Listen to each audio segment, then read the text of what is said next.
Hi, my name is Zarina Garcia, and I'm your guest host on today's episode of Can We Talk About That, the local podcast where we break down gender-based violence in everyday life. For today's episode, we're doing something a little bit different. This podcast was created through a grant project funded by the Ontario Trillium Foundation, and today we're marking the conclusion of that grant with a special episode. We're getting an inside look at the project along with reflections on what our team has been able to accomplish through this work. So joining me today, I'm pleased to welcome Ingamo Homes and Dasso's Executive Director, Ashley Brown, who you might remember from our very first episode. We're also joined by Sophie Foster, who many of you know as the host of this podcast, and Ingamo Homes Public Education and Community Development Coordinator. And finally, I'm honored to welcome our local Member of Provincial Parliament for Oxford County, Ernie Hardeman, who is joining us today in recognition of the grant project. Thank you all for taking the time to join us on today's episode. So today our guests will share why public education is such a critical part of the work we do at Dasso and Ingamo Homes, and particularly when it comes to supporting survivors and preventing gender-based violence in our community. We're especially grateful to have MPP Ernie Hardeman with us as we reflect on the impact of this project and acknowledge the Ontario Trillium Foundation's support, which made this work possible. To get us started, I'd like to invite MPP Ernie Hardeman to share a few words in recognition of this grant and its importance here in Oxford County. Well, thank you very much. Gender-based violence has deep roots in our society. If you're going to address it, it starts with education and community supports. That's why this podcast and the workshop you put on with the funding from Trillium Foundations are so important to our community. It has helped so many in Oxford and around the province know that you are not alone and where they can turn to help. Every time you talk about gender-based violence, we're breaking down the stigma and making our community safer for everyone. I want to commend you and the team at Dasso and Ingamo Homes for the important work you're doing. And I'm really looking forward to seeing what comes next as you continue to prevent gender-based violence and support the survivors. Thank you very much for what you're doing here today. Thank you so much for those words, Ernie, and for your continued support. Support at the provincial level matters, and at the same time, the real impact of this work is felt locally, in the programs, conversations, and relationships that happen day to day in our community. So Ashley, why was it important for Ingamo Homes to invest in public education and community conversation through this project? Yeah, thank you. So at Ingamo Homes, we believe that public education is prevention. We also believe that conversation itself is a form of change. That when people have the language, the tools, and the space to talk about gender-based violence, they're better equipped to prevent it, to recognize it, and to respond to it. We want to begin by expressing our sincerest gratitude to the Ontario Trillium Foundation. Their funding made this project possible and allowed us to expand how we bring education, awareness, and conversation into our community. This project was designed to bring education on gender-based violence directly to the people of Oxford County in ways that were free, accessible, and rooted in what community told us that they wanted to learn. Thank you so much, Ashley. So this project really came to life through thoughtful design and deep listening to the community. So Sophie, you took the lead on bringing this work together. Can you tell us more about what the project looked like in practice?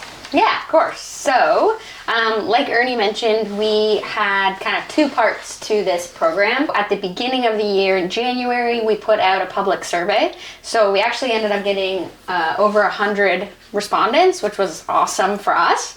And from that survey, we learned what people wanted to learn about gender-based violence, what they didn't know, what they wanted to know, and maybe what seemed kind of like a gray area. So from that survey, essentially we decided to do two sort of different projects. So the first one was free workshops. So we did in-person workshops, and from the survey results, we figured out what we wanted the workshops to be. So the first workshop was all about what is a healthy relationship, how do we know it's healthy, and how to create it so that it's healthy. The second one was all about bystander intervention. So what do we do in our community if we see something that doesn't feel right and it might look like abuse? How can we intervene responsibly and safely? And then the third one was, how the heck do we talk to kids about this? And how do we talk to kids about healthy relationships and boundaries and what abuse can look like?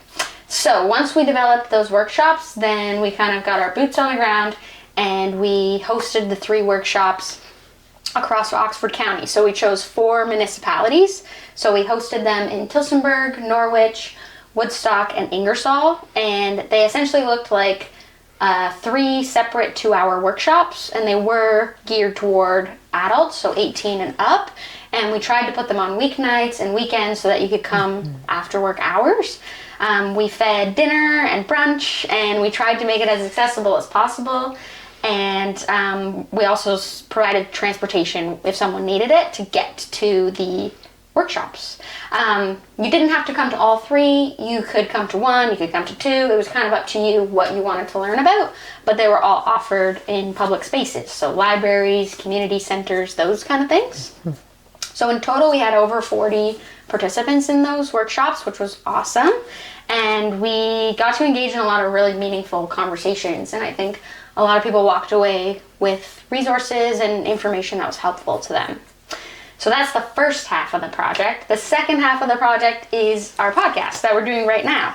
So can we talk about that? Our goal with the podcast was to create something that was accessible, that will always be here. So we'll always have this information that we can kind of point to online and make it essentially as accessible and casual as possible. So the idea was that I would find our experts in Oxford County, as well as survivors and community members, to come on and talk about gender-based violence that wasn't as intimidating as it usually sounds. So we wanted it to be easy to engage with and accessible, and again, less intimidating. So we saw local experts like Lisa Naranchak, who is an OPP officer. We saw DASO staff come on and talk about what it looks like when you go to DASO. We saw CAS workers, Children's Aid Society, talking about how gender-based violence affects kids. I mean, all the episodes are there, and we hope you watch them. But we're also just happy to have all that information recorded so that, I mean, I find myself, when I'm doing workshops now, I'm constantly like, oh, you should go listen to this episode. And they're 20, 30, 40 minutes. They're not super long, and you can kind of flip through them as you like. So, since launching, we've been really, really happy. I've been really happy with the results. I think we all have that. We've reached hundreds of people across our 3 platforms. So we've posted our podcast on Spotify, Apple Podcasts, and YouTube. As of the end of December, we had over 650 streams and downloads on Spotify. We had more than 1,100 views on YouTube, and across all 3 platforms, we have 90 people subscribing, which is awesome. So that means that we've got real people listening to us in Oxford County, which is really, really helpful. More importantly, people aren't just clicking. We can actually see through the data that they're staying for the episodes. So they're watching either most of the episodes or the whole thing. So on YouTube, we saw over 44 hours of people watching, and on Spotify, we have over 97 hours, which is huge. It's amazing. That's a lot of time for people to give us, which is awesome. So yeah, we're really happy with that, and we're just happy that people are engaging and taking the time to look at gender-based violence, and like you said, Ernie, engage with it. That's the first step. We've got to talk about it. Yeah. Awesome. Thank you so much, Sophie. So you shared what the project was and how it reached people. So I'm going to go back to you, Ashley. Why did this work matter, and what impact did you see through the workshops and the podcast? Yeah, absolutely. I think this work really mattered because gender-based violence is really surrounded in stigma and silence and uncertainty. So many people want to help, but they don't know how to help. Others recognize that something doesn't feel right, but they don't really have the language to name it. So through the workshops, we created space for learning, for dialogue as well, and for reflection. Participants told us they valued learning practical strategies, understanding boundaries, recognizing different communication styles, and feeling assured that it's okay and important to set limits and prioritize their own well-being. People shared that the workshops helped them understand when to speak up and when to step in and how to assess their own safety before becoming involved. the podcast extended that impact even further. So starting in June, we released a new episode every Wednesday. And to date, we've released over 30 episodes featuring conversations, like you had mentioned, Sophie, really with local experts, OPP officers, child protection, sexual assault workers, so on and so forth, youth workers, survivors, and more. And so these conversations didn't end with the workshops, they endure. And, the episode stopped recording, but they really do continue in people's homes. It's super approachable and user-friendly and can be reached at any time. So, yeah. Awesome. Thank you so much, Ashley. This kind of impact doesn't happen without meaningful support behind it. So Sophie, what did the Ontario Trillium Foundation support allow our team to do that wouldn't have been possible otherwise? Yeah, I mean, that's a huge question. Honestly, the funding that this gave us, I mean, it grew our capacity by a ton. We never would have been able to afford the equipment for the podcast. We never probably would have had the time or the capacity to do the workshops, let alone making the workshops enticing for people. So offering food at the workshops, offering transportation. I mean, that funding alone makes it way more accessible for people and makes it a little bit more inviting as well. So we wouldn't have had that funding. We wouldn't have been able to do it. I don't think we would have been able to reach as many people as well. So I think the cool thing about this project is how creative we got to be.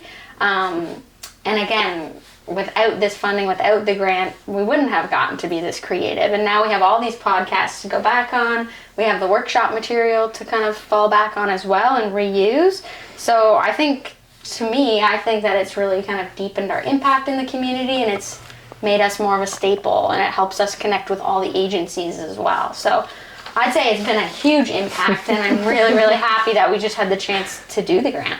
Yeah, and if I could say too, like, I think that when you're talking about having that kind of money, like just the ability to reduce barriers for folks to even attend, right? Like that transportation, being able to rely on, the grant money to get to a workshop where you may not otherwise have been able to, especially in Oxford County, where distance is a huge factor, even food, right? So just to also add that, I think it really makes a difference for people, and it's not just, free food, it's actually I can attend this now because I don't have to think about A, B, and C, Well, and in many of the workshops too, we had tons of leftover food, so many of the participants were able to take home leftovers. Yeah.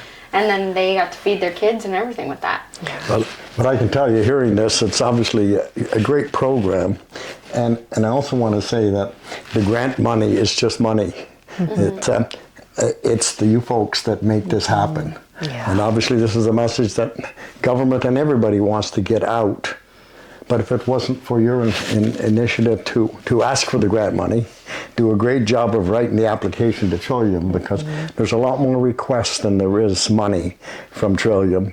So the one that's written up the best, that shows the greatest support to build a better community, is the one that gets the money. That's why you got the money. And I'm glad to hear that it was enough money to make you say, the grant money really helped make a difference. And that's really what the grant is all said about.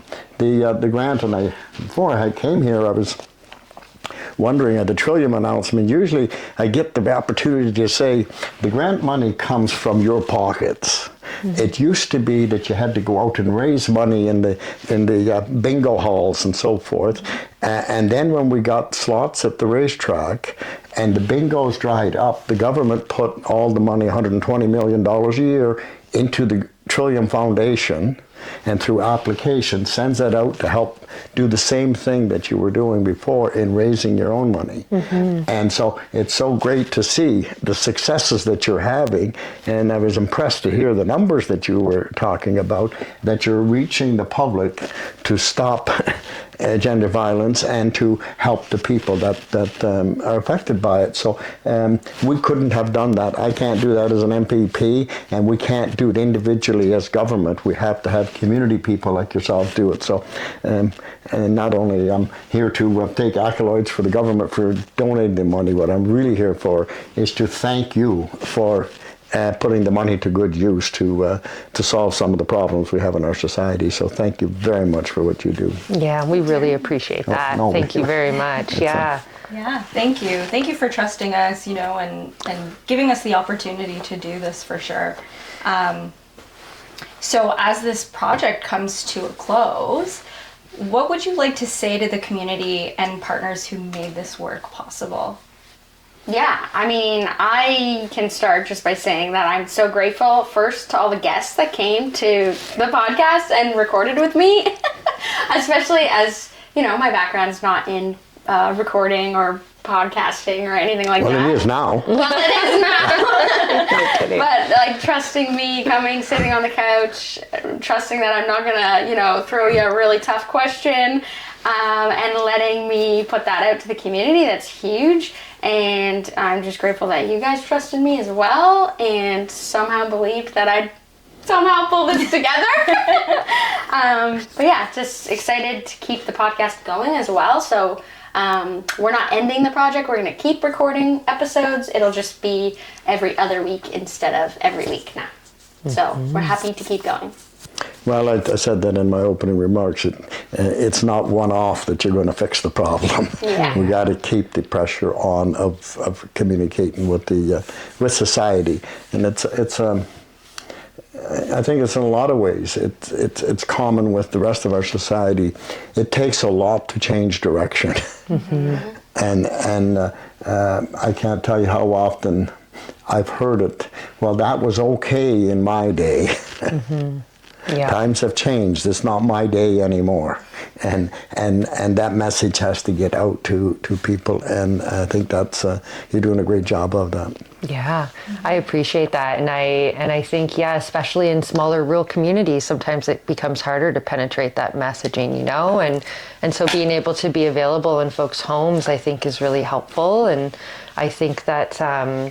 Just the sheer amount of willingness from all of the community partners, I think, speaks to volumes about Oxford County and just how willing as a community everybody is to really come together and support one another. And so I think that's a real strength, and I really appreciate that about Oxford County. No, I think that's true. The one other thing in small communities is that it's much more difficult to point out the challenges because you are speaking directly to the challenge.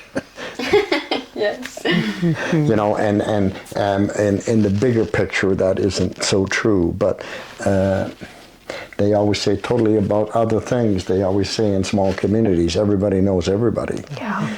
And that's not necessarily an asset in this communication plan. Yeah. And so I think, and that's again, it really takes special people like yourself to get together and put that message out there. Yeah. Yeah.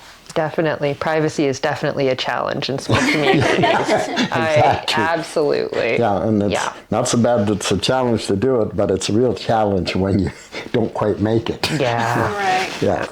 Yeah. Well, and like you said too, just to add one more thing about saying, we're not doing it the old way. We have to also put out there the way we do want to do it. And so this project actually gave us the opportunity to do that. And I think that's true. It's you have to take a direction. It's not saying you're going in the wrong direction. You're going to the wrong place. You have to identify where the places you're going to. People need tools. They need to be able to understand things differently, or to be able to acknowledge, to be able to have something that they understand that they can work with, right? So I fully hear that. Yeah. Well, I think it's really true that we have in our society, it has changed a lot, but we have to get the message out of what is wrong, and we have to make sure that people understand there are consequences in doing things wrong, because if there is no judgment of what, and no negative to being wrong, why would you try and be right? And to get that message out, and this is particularly true to younger people, that in most cases when you're sending this kind of message to younger people, and before you start speaking, they don't have any idea what, you have to explain what's wrong because they didn't. I mean, I think I think you are 100% right. Like, it all comes down to public education. And yes. I think, like, the idea of this podcast and public education, just being able to show people, kind of what you're articulating different ways is I appreciate that. I think the beauty of this podcast too is that we had so many voices from different parts of the community really advocating for the same sort of thing, the prevention of violence, right? Really, we want to see what is harmful in the community reduced and addressed effectively and in a way that is more supportive, so that even those who are doing things that are wrong or harmful, they receive the support to stop doing those things, to actually see the harm that they're causing and have that reflected back at them, because I don't think anybody wants to be wrong or they don't want to cause harm, but sometimes we're not always aware or conscious of it. And so when we have guests on the podcast and you really get to hear that through the different services that they provide or the experiences that they've shared. Some of them have been in the industry for 30 years or more, while others are fresh and they have a different perspective on it.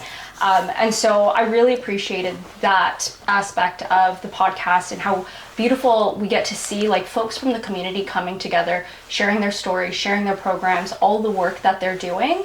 And it's not always about just addressing what's wrong. It's about making sure that we have a supportive network to catch those who, they're facing that. Like, I've done something harmful, but here's a support for me. Or somebody who feels like they've experienced an injustice because someone else did them wrong, and maybe they don't know that there are consequences and just constantly feel like, oh, the system isn't doing enough, or whatever it is. And it's these folks in the community that are really sharing their work and saying, no, this is the process. This is how we're doing it in a way where everybody has an opportunity to improve and work towards that prevention piece. Yeah, I just want to mention, and that in your comments of who you had talked to, and I think I was impressed with the fact the people from Ingamo who deal with it and deal with the services that are available to people that are the victims of it.